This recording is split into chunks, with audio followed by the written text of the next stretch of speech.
Hello hello চলো হরে কৃষ্ণ বলো। Hi hello ছড়িয়ে হরে কৃষ্ণ বলিয়ে চেনেন এই বিস্ময় বালককে? নাম ভগবত দাস ব্রহ্মচারী, বয়স মাত্র 4।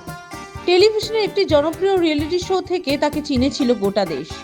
এতটুকু ছেলের মুখে গড়গড় করে গীতা শ্লোক শুনে অবাক হয়েছিলেন সকলে। তারই মোমের মূর্তি গড়লেন আসানসোলের বিখ্যাত ভাস্কর সুশান্ত রায়। ভগবত দাসের মোমের সেই মূর্তি দেখতে এখন ভিড় জমেছে সুশান্ত বাবুর ওয়াক্স মিউজিয়ামে।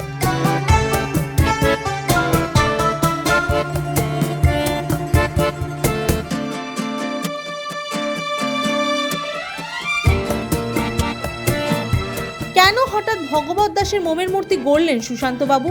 শিল্পীর দাবি, টেলিভিশন শোয়ে প্রথম ভগবত দাসকে দেখেছিলেন তিনি। সেখানেই ভগবতের কথাবার্তায় মুগ্ধ হয়েছিলেন সুশান্ত। এরপরেই তিনি মূর্তি করার পরিকল্পনা নেন।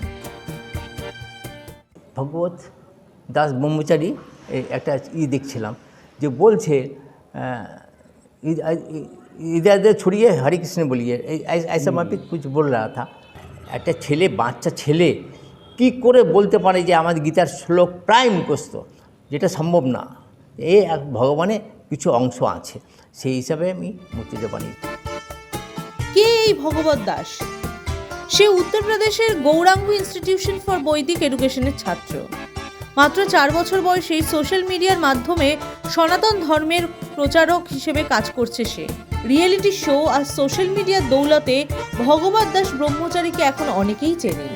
উত্তরপ্রদেশে তার জন্ম। নিজেকে সে শ্রীকৃষ্ণ ভক্ত বলেই পরিচয় দেয়। ছোট্ট ভগবত বড় হচ্ছে একেবারে অন্য ধারার শিক্ষায়। গতানুগতিক পড়াশোনার পাশাপাশি সনাতন ধর্মের শিক্ষায় ছেলেকে শিক্ষিত করছেন ভগবতের বাবা মা। ইতিমধ্যে 23 লক্ষ ফলোয়ার হয়েছে তার সোশ্যাল মিডিয়ার অ্যাকাউন্টে। Bureau report, the wall.